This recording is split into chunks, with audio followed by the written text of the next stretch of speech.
Hello everyone, I'm Major Garrett in Washington, back from a brief trip to Los Angeles. It's good to be back here with you. Tonight on America Decides, economic anxieties. President Trump holds a roundtable with technology CEOs and signs new executive orders. That's not what you're seeing there. We'll get to that in a minute. But one thing he did not do today is what he did on Air Force One last night, which is rule out a possible recession. The Dow today shed nearly 900 points as tariffs, mounting layoffs, and sagging consumer confidence all conspired to weigh down on economic perceptions. Adding to this uncertainty, the potential for another showdown over government funding here in Washington. There's no deal by Friday night. The nation is looking at a partial federal government shutdown, which could have significant implications for millions of Americans. I want to start tonight with Weijia Jiang at the White House, Nikole Killion on Capitol Hill. So, Weijia, I want to play you some sound that I know you're familiar with, but our audience might be catching up with. What President Trump said aboard Air Force One last night coming back to Washington, and what his Commerce Secretary Howard Lutnick said today about the prospects of an economic recession. Let's listen. Are you expecting a recession this year? I hate to predict things like that. There is a period of transition because what we're doing is very big. We're bringing wealth back to America. Should Americans brace for a recession? Absolutely not. Anybody who bets against Donald Trump, it's like the same people who thought Donald Trump wasn't a winner a year ago. Donald Trump is a winner. He's going to win for the American people. That's just the way it's going to be. So, Weijia, what is the sense of things today?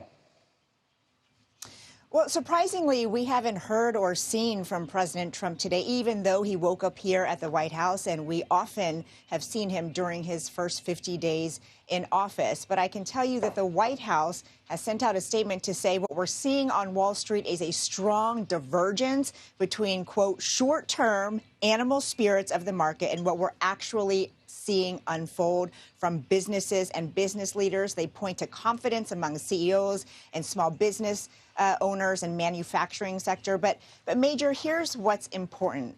The president's message actually has been pretty consistent over the past couple weeks when he was asked about waiting for his economic policies to be implemented. Even during his joint session, address to a joint session of Congress, he said there's going to be a disturbance. There might be a little adjustment period. But I think people want to know, what does that mean for me? What disturbance? How much money are we talking about? How long is there going to be a disturbance? And even when he was asked about the recession and then later on about the possibility of inflation increasing, he said, essentially, things happen. These things take time. And that's very different, Major, from what we heard on the campaign trail when he didn't talk about the fact that there might be a period of pain in order to make gains. He said on day one, I will lower the prices. He still insists that this is the road to take in order for there to be a big structural change in the U.S. economy. But in terms of how Wall Street is reacting, we're not getting much from the president today, Major. And the president's remarks were to Maria Bartiromo on Fox Business News about the potential for a recession. That was Howard Lutnick on Meet the Press yesterday. And yet, Weijia, the White House has to acknowledge the following. All of the stock market gains, which were achieved and pointed to with great pride by President-elect Trump the day after the election, have all been given back. And market indices are bets on the future, not the present. And that seems to be at least some kind of verdict about the volatility that the tariff conversation continues to inject in the U.S. economy. Yes, Major, and that's because it's not only tariffs on foreign imports. We are now seeing today, of course, China's retaliatory tariffs kick in on American exports. And, you know, we've been talking so much about Beijing, Canada, and Mexico. The fact is, on April 2nd, in just about 3 weeks, the administration is planning to implement blanket tariffs for a long list of countries, Major, a list that we are still waiting for, that will not be divided like you see on your screen, which is by sector. There will just be a rate for all goods from that country because the administration claims it's in response to tariffs that are in place already on U.S. goods. What we don't know, Major, is, you know, how those countries are going to respond. And it's probably not just going to be saying, OK, we get it. This is your response. We're expecting even more tariffs, and that's why global economists are so concerned that when you have this tit for tat, not only with 3 countries, but with many countries, it could really shake up the U.S. and the global economy. Nikole, Killion, turning to you on Capitol Hill. So we have 2 dimensions of uncertainty to begin this week. One, the uncertainty of what this tariff clash will or will not create economically, and the uncertainty about financing in full the federal government for the remainder of the fiscal year. You take them in whichever order you prefer.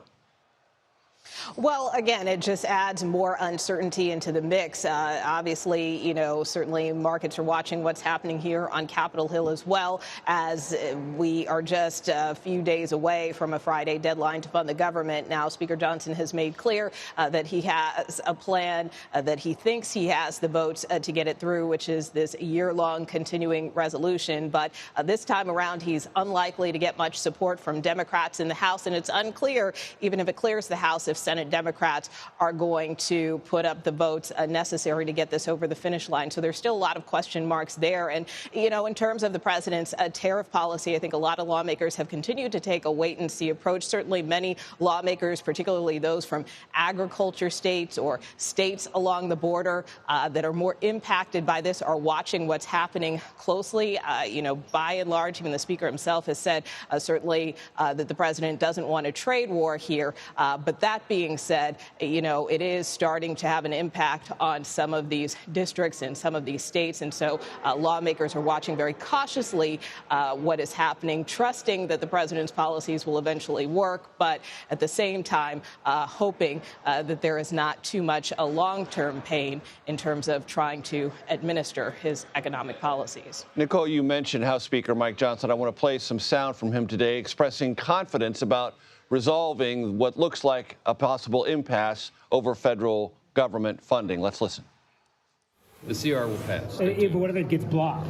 I don't think it's going to get blocked. What makes you so confident that it will pass? Because no one wants to shut the government down, and we are governing, doing the responsible thing as Republicans. It's going to be up to Chuck Schumer and the Senate Democrats to do the right thing, and I don't think they're going to shut the government down. So, Nikole, we all know the Washington parlance, but our audience may want to catch up on a CR. That's for a continuing resolution. That's to keep everything funded. Do lawmakers share the Speaker's sense of confidence that this is going to be averted? Well, again, I feel like covering these spending fights over the years, the proof is always in the pudding. I mean, I will point back to the last continuing resolution where it took 3 attempts to try to get something cleared. So anything can happen. But look, the speaker knows that this time around he may not get that Democratic support. And so he is and has been, and his team for that matter, working to try to get Republicans on board. For instance, we saw some members of the House Freedom Caucus meet last week with the president, who has supported this bill and is kind of trying to push them and prod them that this is the best thing to do to try to advance his agenda. At the same time, of course, many Democrats continue to argue that a shutdown benefits no one, so they are going to have to make some tough decisions in the days ahead. Who's going to own a shutdown if there is one? Always the operative political question. Weijia Jiang and Nikole Killion getting us off to a great start this Monday. Thanks so very much.